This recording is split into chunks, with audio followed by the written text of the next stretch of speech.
வல்லக்கோட்டை முருகன் திருக்கோவிலில் மண்டலாபிஷேக நிறைவை முன்னிட்டு 1008 கலசாபிஷேகம். காஞ்சிபுரம் மாவட்டம் ஸ்ரீபெரும்புதூர் அடுத்த வல்லக்கோட்டையில் புகழ்பெற்ற அருள்மிகு சுப்பிரமணிய சுவாமி திருக்கோவில் உள்ளது. இது அருணகிரிநாதரால் திருப்புகழ் பாடப்பெற்ற தலமாகும். பழமையான திருக்கோவிலில் கிருத்திகை நாளிலும் செவ்வாய்க்கிழமையிலும் வந்து வழிபடுவோருக்கு புதிய வீடு கட்டுதல், திருமணம், இழந்த பதவி, நலமான வாழ்வு ஆகியன கிடைப்பதாக ஐதீகம். அதனால் மேற்படி நாட்களில் ஆயிரக்கணக்கில் பக்தர்கள் வருகின்றனர். புராண காலத்தில் பகிரதன் என்னும் அரசன் வல்லக்கோட்டைக்கு வந்து சுக்கிரவாரத்தில் முருகப்பெருமானை வழிபட்டு இழந்த ராஜ்யத்தை பெற்றான். அதனால் வெள்ளிக்கிழமை 6 வாரங்கள் வல்லக்கோட்டைக்கு வந்து வழிபடுவோருக்கு இழந்த செல்வங்கள், பதவிகள், சொந்த வீடுமனை ஆகியன கிடைப்பதாக பக்தர்கள் கூறுகின்றனர். அதேபோல இந்திரன் ஒரு செவ்வாய்க்கிழமையில் வந்து முருகப்பெருமானை பூஜித்து இந்திராணியை மணந்தான். அதனால் இது கல்யாண பிரார்த்தனை தலமாகவும் உள்ளது. 6 செவ்வாய்க்கிழமைகளை திருக்கோவிலுக்கு வந்து மாலைகள் சாற்றி முருகப்பெருமானை பூஜிப்பவர்களுக்கு விரைவில் திருமணம் கைகூடுவதாக நம்பிக்கை. இத்தகைய சிறப்பு வாய்ந்த திருக்கோவிலில் 1.5 கோடி செலவில் திருப்பணிகள் மேற்கொள்ளப்பட்டன. புதியதாக வடக்கு ராஜ கோபுரம் கட்டுதல், கோபுரங்கள், விமானங்கள் வண்ணம் தீட்டுதல், மடப்பள்ளி புனரமைத்தல், கருங்கல் தரைத்தளம் அமைத்தல், தலவரிசை சீர் செய்தல் ஆகிய திருப்பணிகள் மேற்கொள்ளப்பட்டு கடந்த 7/7/2025 விமர்சையாக கும்பாபிஷேகம் நடைபெற்றது. இதனைத் தொடர்ந்து காலை மாலை 2 வேளையிலும் மண்டல பூஜைகளும் அபிஷேகங்களும் நடைபெற்று வந்தன. மண்டலாபிஷேகத்தின் நிறைவு விழா ஞாயிற்றுக்கிழமை வந்தது. இதனை முன்னிட்டு திருக்கோவில் முழுவதும் வண்ண விளக்குகளால் அலங்காரம் செய்யப்பட்டது. மூலவர் வள்ளி தெய்வானை சமேத சுப்பிரமணிய சுவாமிக்கு 1008 கலச அபிஷேகம் செய்ய முடிவு செய்யப்பட்டு சனிக்கிழமையன்று மாலையில் மூலவருக்கு முன்பு உள்ள மகா மண்டபத்தில் 1008 கலசங்களில் புனித நீர் நிரப்பப்பட்டு ஆவகனம் செய்யப்பட்டது. பூஜைகள் மேற்கொள்ளப்பட்டன.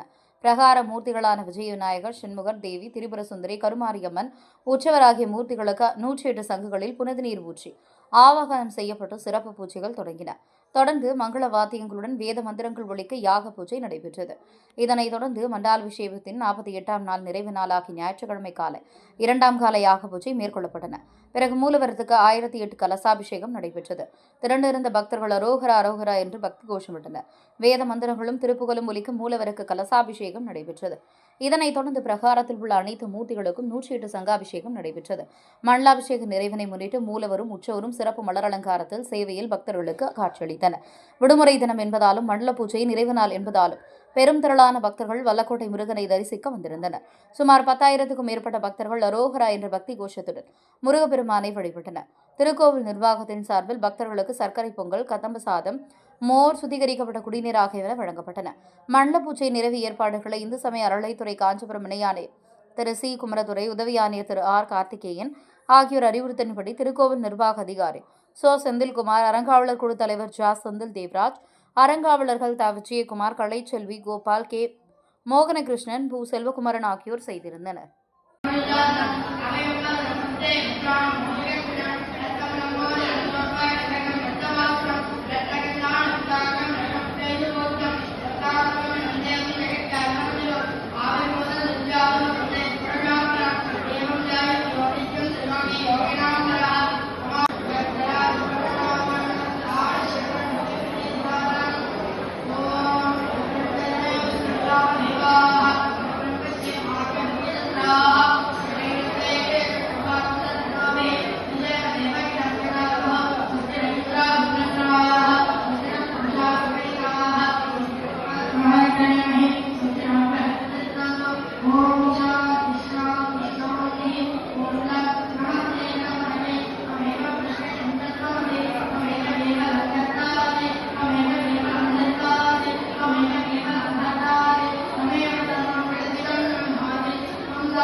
नाड़ी